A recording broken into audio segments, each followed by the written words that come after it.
அனைவருக்கும் வணக்கம். Document வெரிஃபிகேஷனான mail வந்துடுச்சு. பட் நிறைய பேருக்கு மெயில் ரிசீவ் ஆகலை. என்ன பண்ணுறது அப்படின்னு சொல்லிட்டு கேட்டாங்க.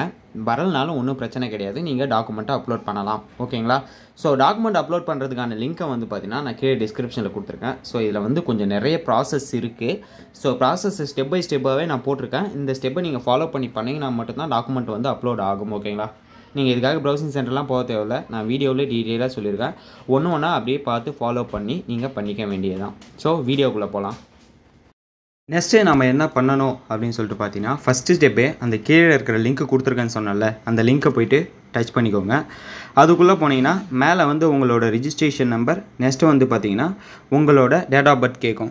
ரிஜிஸ்ட்ரேஷன் நம்பருக்கு பதிலாக அப்ளிகேஷன் நம்பர் போடாதீங்க. நீங்கள் ஸ்டார்டிங்கில் அப்ளை பண்ணும்போது ஒரு நம்பர் கொடுத்துருப்பாங்க பாருங்கள், 5 டிஜிட்டலில், அந்த நம்பரை போடணும். கீழே உங்கள் டேட் ஆஃப் பர்த்தை போட்டு லாகின் பண்ண வேண்டியது தான் அடுத்த வேலை. ஃபில் பண்ணி லாகின் பண்ணதுக்கப்புறம் பார்த்தீங்கன்னா இதில் லாகின் கேட்கும். இதில் என்ன போட்டிருக்கு, விண்ணப்ப படிவம் பதிவேற்றங்கள் அப்படின்னு போட்டிருக்கு. அதாவது உங்களோட அப்ளிகேஷனை டாக்குமெண்ட்டை அப்லோட் பண்ணுற போர்ட்டல். ஸோ இதை நம்ம ஸ்வைப் பண்ணி கீழே போய்க்கலாம். ஸ்வைப் பண்ணி கீழே போனதுக்கப்புறம் பார்த்தீங்கன்னா உங்களோட 10th mark sheet, 12th mark sheet, TC and community certificate கேட்குது. இதில் ரொம்ப நம்ம இம்பார்ட்டண்ட்டாக பார்க்க வேண்டியது 10th mark sheet, 12th mark sheet, community certificate. இதில் சைஸ் எவ்வளோ கொடுக்கணும் அப்படின்னு சொல்லிட்டு கொடுத்துருக்காங்க. இந்த சைஸில் நீங்கள் அப்லோட் பண்ணால் மட்டும்தான் பார்த்தீங்கன்னா டாக்குமெண்ட் அப்லோட் ஆகும். ஓகேங்களா? ஸோ இதில் ஏதாவது மிஸ்டேக் பண்ணிங்கன்னா இதாலே நிறைய பேருக்கு சப்மிட் ஆகாமல் இருக்கும். ஸோ இது ரொம்ப இம்பார்ட்டன்ட். இதை நீங்கள் கரெக்டாக பார்த்து சொல்ல வேண்டியதுதான். ஓகேங்களா? 10th மார்க் ஷீட் எவ்வளோ கொடுத்துருக்காங்கன்னா 100லேருந்து 125 கேபிக்குள்ளே இருக்கணும், ஃபோட்டோ ஃபார்மேட்டில் இருக்கணும் அப்படின்னு சொல்லியிருக்காங்க. நெக்ஸ்ட்டு என்ன பண்ணணும் அப்படின்னா, நெக்ஸ்ட்டு பார்த்தீங்கன்னா உங்களோட 12th மார்க் ஷீட்டு 100லேருந்து 500 கேபிக்குள்ளே இருக்கணும், ஃபோட்டோ ஃபார்மேட்டில் இருக்கணும் அப்படின்னு சொல்லியிருக்காங்க. நெக்ஸ்ட்டு டிசி பிடிஎஃப்பில் கேட்டிருக்காங்க, 100லேருந்து 1 MB வரையும் இருக்கணும் அப்படின்னு சொல்லியிருக்காங்க. நெக்ஸ்ட்டு பார்த்தீங்கன்னா கம்யூனிட்டி சர்டிஃபிகேட் என்ன சொல்லியிருக்காங்க அப்படின்னு சொல்லிட்டு பார்த்தீங்கன்னா 100லேருந்து 250 கேபிக்குள்ளே இருக்கணும் அப்படின்னு சொல்லியிருக்காங்க. ஸோ இதில் நிறைய பேர் கம்ப்ரஸ் பண்ண வேண்டியிருக்கும். ஸோ இதில் நீங்கள் என்ன பண்ணணும் அப்படின்னு சொல்லிட்டு பார்த்தீங்கன்னா, கூகுள்குள்ளே போயிட்டு PHOTO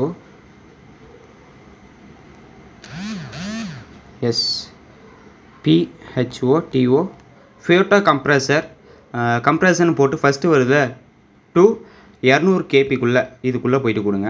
இதுக்குள்ளே போய்ட்டு கொடுத்தீங்கன்னா ஃபஸ்ட்டு வர வெப்சைட்டை போய்ட்டு டச் பண்ணிக்கோங்க. வெப்சைட்டை டச் பண்ணிட்டு செலக்ட் த இமேஜ் இருக்குல்ல, அதில் செலக்ட் த இமேஜில் செலக்ட் பண்ணிக்கோங்க. டச் பண்ணிக்கோங்க. அதை டச் பண்ணிங்கன்னா உங்களுக்கு எந்த இமேஜை செலக்ட் பண்ணணும் அப்படின்னு சொல்லிட்டு காட்டும். இதில் போய்ட்டு நான் சும்மா ஒரு 2 இமேஜ் டச் பண்ணுறேன். ஸோ இந்த ஒரு இமேஜ், ஒரு நிமிஷம், இது டாக்குமெண்ட்டில் இருக்குது. இமேஜ்குள்ளே போய்ட்டு இதில் போய்ட்டு ஏதோ ஒரு இமேஜ் நீங்கள் செலக்ட் பண்ணிக்க வேண்டியதுதான். செலக்ட் பண்ணிட்டீங்க அப்படின்னா அது கம்ப்ரஸ் ஆகிற ஸ்டேஜுக்கு போயிடும். ஸோ இப்போ செலக்ட் ஆகிடுச்சா, இதில் போய்ட்டு நீங்கள் கம்ப்ரஸ், இதோட சைஸ் பார்த்தீங்கன்னா எவ்வளோ இருக்குன்னு காட்டுது. இதை கம்ப்ரஸ் அப்படின்ற ஆப்ஷன் கொடுத்தீங்க அப்படின்னா கம்ப்ரஸ் கொடுத்தீங்க அப்படின்னா கம்ப்ரஸ் ஆக ஆரம்பிச்சிடும். ஆகுதா? ஸோ கம்ப்ரஸ் ஆகிட்டு இருக்குது. கம்ப்ரஸ் ஆனதுக்கப்புறம் இதோட கேபி பார்த்தீங்கன்னா கம்மியாக இருக்குது. ஸோ இதை நீங்கள் டவுன்லோட் பண்ணிக்க வேண்டியதுதான். ஸோ டவுன்லோட் ஆகிடுச்சுன்னா டவுன்லோட் அப்படின்னு காட்டுதா. இதுதான் ப்ராசஸ். இப்படி இருக்கிற எல்லா ஃபோட்டோவையும் கம்ப்ரஸ் பண்ணி ஃபோட்டோவாக மாற்றி வச்சுக்கோங்க. அதை ஃபோட்டோவாக மாற்றினதுக்கப்புறம் நீங்கள் இங்கே வந்துக்க வேண்டியதுதான். அஃபிஷியல் வெப்சைட்டில் நீங்கள் எது டவுன்லோட் பண்ணிங்களோ அதை அப்படியே ஒன்று ஒன்றா அப்லோட் பண்ண வேண்டியது தான். நான் ஃபஸ்ட்டு பார்த்தீங்கன்னா டிசி அப்லோட் பண்ணுறேன். டிசி அப்லோட் பண்ணும்போது டச் பண்ணிங்க அப்படின்னா நம்ம டச் பண்ணுறோம். இந்த ஆப்ஷனை டச் பண்ணோம் அப்படின்னா கீழே மீடியான்னு காட்டும். அந்த மீடியாவுக்குள்ளே போங்க. எனக்கு மீடியான்னு தான் காட்டுது. ஸோ மீடியாவுக்குள்ளே போயிட்டு நான் டாக்குமெண்ட்குள்ளே போய்க்கிறேன். டாக்குமெண்ட்குள்ளே போயிட்டு எங்கே அந்த டாக்குமெண்ட் ஸ்கேன் பண்ணி வச்சுருக்கீங்களோ அதுக்குள்ளே போய்க்க வேண்டியதுதான். ஸோ இதில் நம்ம ஃபஸ்ட்டு அப்லோட் பண்ண வேண்டியது என்னென்னா டிசியை டச் பண்ணிங்க. அது எம்பி கரெக்டாக இருந்தது அப்படின்னா அது க்ரீனில் காட்டும். க்ரீனில் காட்டுச்சு அப்படின்னா சக்ஸஸ்ஃபுல் அப்லோட் ஆகிடும் அப்படின்னு சொல்லிட்டு அர்த்தம். ஓகேங்களா?